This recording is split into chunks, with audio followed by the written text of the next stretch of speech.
আসসালামু আলাইকুম এভরিওয়ান, সবাইকে স্বাগতম। এটি আমাদের চ্যানেলের ফার্স্ট লং ভিডিও। তো আজ আমরা আলোচনা করব মহাবিশ্বের সৃষ্টি রহস্য নিয়ে, যা একই সাথে বিজ্ঞানের আবিষ্কার এবং কোরআন ও হাদিসের আলোকে হবে।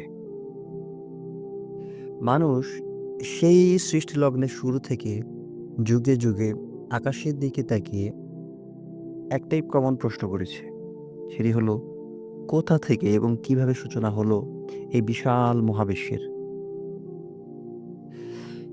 বর্তমানে বিজ্ঞানীরা বলেন প্রায় 13.8 বিলিয়ন বছর আগে এক অসাধারণ ঘটনার মাধ্যমে এই মহাবিশ্বের সূচনা হয়, যার নাম বিগ ব্যাং। মহাশূন্যের একটি বিন্দু থেকে শুরু হয় এই সম্প্রসারণ। অতঃপর সৃষ্টি হয় সময়, স্থান ও পদার্থের। ধীরে ধীরে গ্যাস থেকে তারকা ও গ্যালাক্সি তৈরি হয়, আর সেই তারকার ভেতর নিউক্লিয়ার বিক্রিয়ার ফলে গঠিত হয় কার্বন, অক্সিজেন ও আয়রনের মতো উপাদান, যা থেকেই গঠিত হয় পৃথিবী, গাছপালা, পশুপাখি এবং মানুষ। কিন্তু আশ্চর্যের বিষয় হলো, কোরআনে সেই 1400 বছর আগেই এ ধারণা মিল পাওয়া যায়। সূরা আম্বিয়া আয়াত 30-এ আল্লাহ তাআলা বলেন, অবিশ্বাসীরা কি দেখে না যে আকাশ আর জমিন একই সঙ্গে যুক্ত ছিল, অতঃপর আমি উভয়কে আলাদা করে দিলাম, আর প্রাণসম্পন্ন সবকিছু পানি থেকে সৃষ্টি করলাম, তবুও কি তারা ঈমান আনবে না? এই আয়াত বিগ ব্যাং ও জীবনের উৎস সম্পর্কে স্পষ্ট ইঙ্গিত বহন করে। অপর এক জায়গায় সূরা ফুসসিলাত আয়াত 11-এ বলা হয়েছে, তারপর তিনি আসমানের দিকে মনোনিবেশ করলেন, আর তা ছিল ধোঁয়ার মতো। আধুনিক বিজ্ঞান আজ যাকে বলে গ্যাস ক্লাউড বা কসমিক ডাস্ট, কোরআন সেই সত্য প্রকাশ করেছে শত শত বছর আগেই। বুখারীর এক হাদিসে রাসূল সাল্লাল্লাহু আলাইহি ওয়াসাল্লাম বলেছেন, আল্লাহ তখনও ছিলেন, আর তার আগে কিছুই ছিল না, আর তার আরশ ছিল পানির উপর। এরপর তিনি আসমান ও জমিনসমূহ সৃষ্টি করলেন। অর্থাৎ এই মহাবিশ্ব সৃষ্টির আগে কিছুই ছিল না, শুধু আল্লাহর অস্তিত্বই ছিল। বর্তমান যুগে বিজ্ঞানীরা হাবল টেলিস্কোপের মাধ্যমে আবিষ্কার করেছেন যে মহাবিশ্ব এখনও প্রতিনিয়ত সম্প্রসারিত হচ্ছে।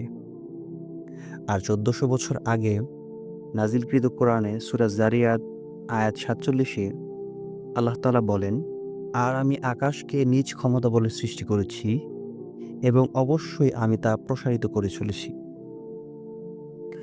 এটি আধুনিক বৈজ্ঞানিক আবিষ্কারের সাথেই সামঞ্জস্যপূর্ণ, আর এটি প্রমাণ করে কোরআন শুধু আধ্যাত্মিক গ্রন্থ নয়, বরং এর রয়েছে বৈজ্ঞানিক অলৌকিকতা। তাহলে প্রশ্ন আসে, মহাবিশ্বের শেষ কিভাবে হবে? কিছু কিছু বিজ্ঞানী বলেন, হয়তো একদিন প্রসারণ হতে হতে এত বেশি হবে যে সবকিছু ছিঁড়ে যাবে, যাকে বলা হয় বিগ রিপ। আবার কেউ কেউ বলেন, মহাবিশ্ব এক সময় ধীরে ধীরে সংকুচিত হয়ে আবার আগের মতো শূন্যে মিলিয়ে যাবে, যাকে বলা হয় বিগ ক্রাঞ্চ। আর কোরআন বলে, আল্লাহর নির্দেশেই একদিন কিয়ামত আসবে, আকাশ ভেঙে যাবে, নক্ষত্র ঝরে পড়বে, আর সমস্ত মহাবিশ্ব ধ্বংস হয়ে যাবে। মহাবিশ্বের শুরু বিগ ব্যাং দিয়ে হলেও কেন এই ঘটনা ঘটল, এর উদ্দেশ্য কি, এর আগেই বা কি ছিল, এই প্রশ্ন এখনো বিজ্ঞানীদের কাছে সবচেয়ে বড় রহস্য। বিজ্ঞানের প্রতিটি অগ্রযাত্রা যদিও আমাদেরকে মহাবিশ্বের নতুন নতুন রহস্যের সমাধানের কাছাকাছি নিয়ে যাচ্ছে, কিন্তু মহাবিশ্ব নিজেই রয়ে গেছে এক বিস্ময়কর ধাঁধা হয়ে।